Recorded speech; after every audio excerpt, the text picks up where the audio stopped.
5-chi qism.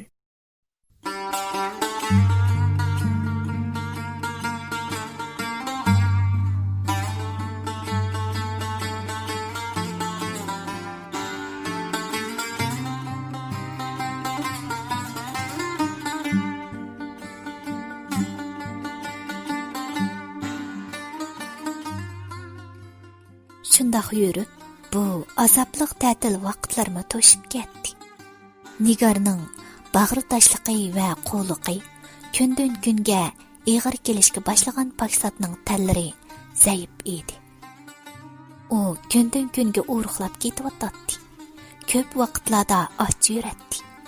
Atgan tomoqning go'shtlarini ilg'ab, Rustamning va o'zining qochisiga selib oladigan nachar illatdan Nigar yiroq emas edi. Parida Paksatni tamoq chaqirgan bo'lsa-mu, ba'zi chaqlarda Nigar chiqqili qo'ymaydi, ham ba'zida Paksat xijil bo'lg'ashqamikin o'zimi chiqmaydi. Bechora Parida ahvolni bilib turadi. Afsus, gap qilishga imkonsiz edi. Barcha dardni o'zi biladi. Paksat uchun to'kkan yoshlarga faqat mehribon zamin guvoh edi. Nigar Paksatni kundan kunga ig'ir ishlarga soladigan bo'lgan edi.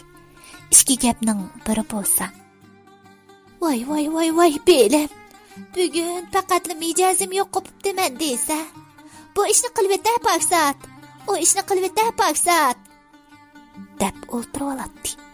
U oz kelgandek Paksat kichikina xatolik o'tkazib qo'ysa yoki buyurgan ishlarni qilolmasa, bir muncha ko'ngil azori yeydi. Sening qo'lingda nemish keladi zodi? Bekor nonni yeb, poq etadigan aqlsiz ishkalva. Mushinimi qamdashtiramagan, aqling onangning qo'sig'ida qolgan bo'lg'imida sening. Tayyor taplamiz alla.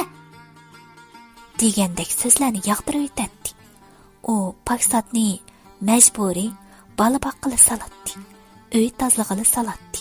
Hatto kirlarni yo'yg'il saladi. Biroq uningga qo'rsiqi to'yg'idek tuzi kerak tamoqmi bermaydi. Bugun tamoq sal oz bo'lib qaptikan. Dadang'imi qolsin. Hammani sen yesang, biz nima yeymiz? Tejashlik bo'lmasak, uyni tutqilib bo'lmaydi. Azroq yeb, iqtisod qilmasak bo'lmaydi. Nigar shundoq deb Paksatni tamoqdimi qisatdi. Shunga u ko'pincha vaqtlarda non bilan choy ichib, qo'rsiqini go'l qiladi. Nigar bugun kechki tamoqni polo etdi.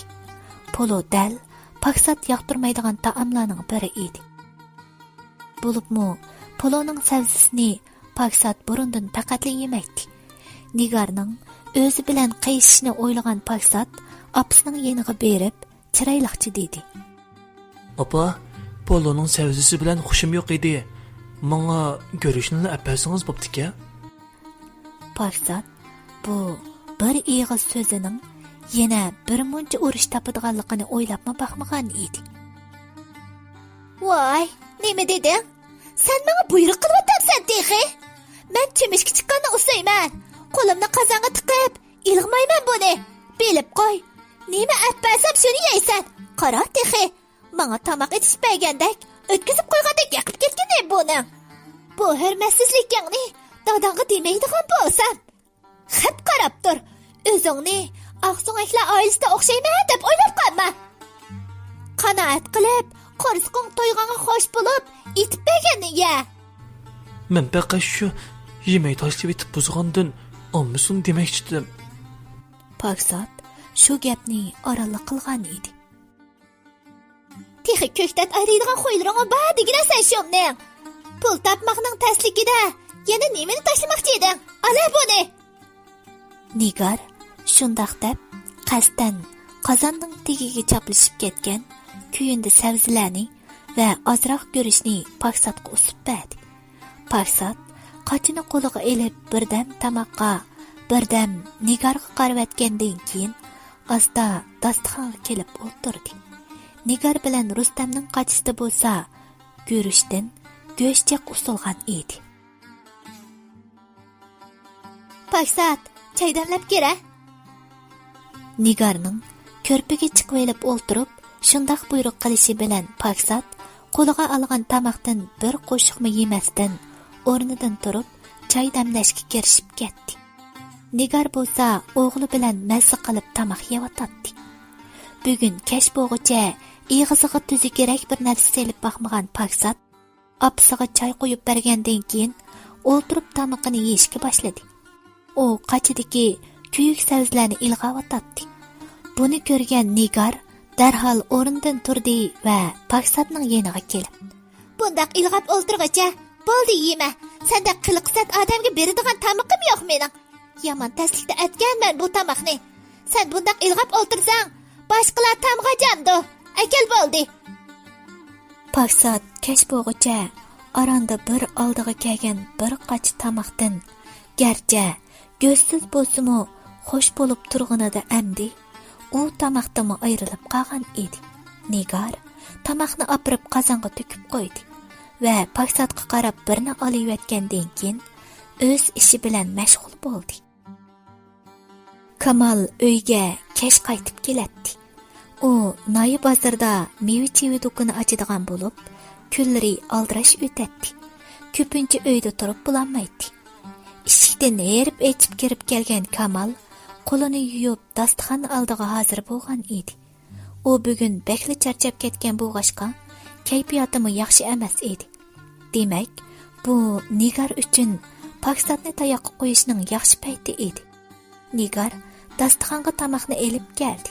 Paksatning o'ziga qarab o'ltirganini ko'rgan Kamal o'g'lining o'ruq jismiga va cho'nqur ko'zlariga qarab, xiyolida qandaqdir bir ishlarni o'yladi va Paksat, qachidan birini kirgina. Bola dadasining ko'nglini tushandi bo'g'ay, chiqibla qachidan birini elib kirishiga Nigar, "Paksatga tamoq bo'lib bermoqchimisan, Kamal? Buningga beraman demay, bo'ldi o'zing yeyagin. Singdirolmay og'rib qolmasin yana. Kichik bolada qanchalik qo'saq bo'lmoqchi deysan? Ozroq yesa to'yadi. Balalarning qo'sqini men to'yg'izib bo'lib, sana ap qo'ygan edim. Qo'rsiq to'ysimi, ko'zi to'ymaydi bu balalarning. Tushlik tamoqimi bir muncha ko'rsab berdim. Cho'ng odam yesimi ko'tarolmaydi yedi bo'lmasa, shundoq turib yana qandoq to'ymagan qo'saq bu? Dadangni yigil qo'ygan bola. O'g'il bola degan axloqliq, ko'zi to'q bo'ladi." Nigar shundoq deb Kamalni osh bo'lgili qo'ymadi.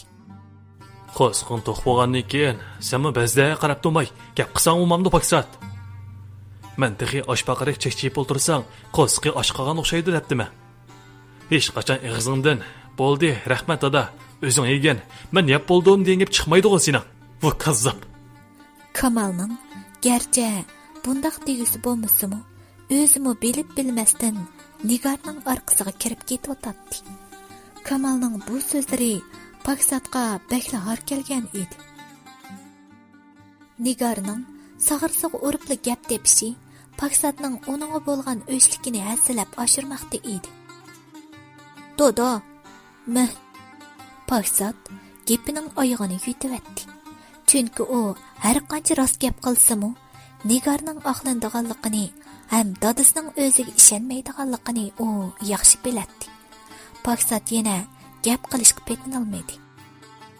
"Kirib uxlagan Paksat, at maktabga borasan. Sahar turolmay, kechikib qolmagan yana." Nigarning yolg'on ko'ngil bo'lishi bilan Paksat o'rnidan turib chiqib ketdi. U osh qo'rsaqli yetib qolgan edi. Biroq tun yerim bo'lganda qo'rsiq echib ko'krab ketgan Paksatning beshi qayib ketayotdi. U asta o'rnidan turib, putining uchida dastiginicha non bilan choyni izlab oshxona uyga chiqdi. Biroq u shuncha izlagan bo'lsa-mu, oshxona uydan non topolmagan edi. "Balkim dadam yotgan uyda bo'lsa kerak" deb o'ylab Kamal yotgan uyga kirdi. Tuyuqsiz, "Voyjon, o'g'ri!" deb chaqirgan ovozdan qattiq cho'chigan Paksat shu joyiga yiqilib qolg'ili tasli qolgan edi. Kamal Nigarning chaqirishi bilan tezla turib chiroqni yoqdi va ko'z oldidagi Paksatni ko'rib, g'azabi o'rladi. "Kechida bu yerda nima ish qilsa? Uyqangni uxlamay, o'g'irlik qilg'il kirding bu uyga? Amdi yetmagandek, yotgan qo'pgan joylarini aqto'dek bo'lib ketdingmi? Aqlsiz ko'yning volisi." dedi Kamal u o'zini uyqudan uyg'otib etgan Paksatga qattiq ochiqi bor edi. Sarangmisan Paksat, ayrim hujra uying bor turuqliq, bu yerga nimaga kirdi? Meni qo'rqitib jinimni olg'ili tasli qilding-ku bolam. Cho'nglarning hujra uyga shundoq ketishni xohlagancha kirib bo'lmaydiganligini bilmamsan. Ayta, nimaga kirgan edi? O'g'irlik degan yomon illat bolam. Bundaq eski ishdan yiroq turg'in. Hamma narsang tal turib xijil bo'lmamsan. Dedi Nigar Paksatga nasihat qilgan talaffuzda. Yo'q dada, men o'g'irlik qilmadim. Qo'sqim ichib ketgandi, nonni topolmadim. Shu bu uydamikin deb kirib sopdiman. Paksat duduqlab turib shundoq dedi. Voy, bu gapni qanday qilayapti? Kunduz uyda bonasining hammasini yeysan-ku. Shundoq turib yana qo'rsqing ichib ketdimi? Bu nima deganing sening? Qarab turib, meni yomon ko'rsatibsan-ku. Dedi Nigar ko'zlarini o'yintib turib. Mana, chiqa uydan. Nada yurib och qolding Paksat? Odamning aqliyatiga gap qilsa olmamdi. Mana, chiqib uxla. Bika hali tayoq yeysiz menda. Kamalning varqirishi bilan Paksat yana yig'ilgan peti chiqib ketdi. Non haqiqatan mushu uydagi ishkapti edi. Bu Nigar o'ynagan bir o'yin edi.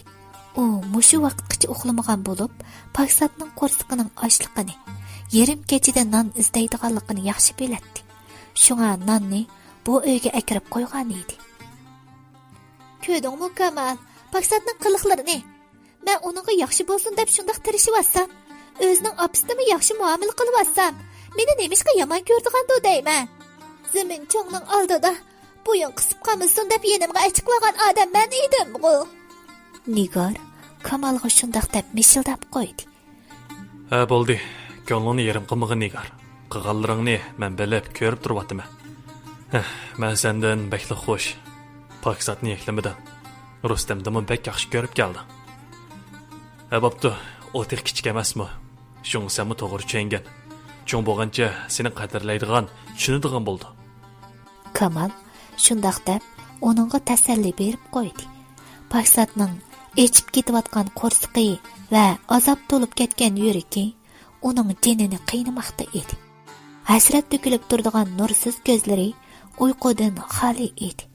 Xiyolida bo'lsa Nihalning mehribon simasini eslaydi. Chin opa, nelarda yuriydigansan? Ko'rdingmi?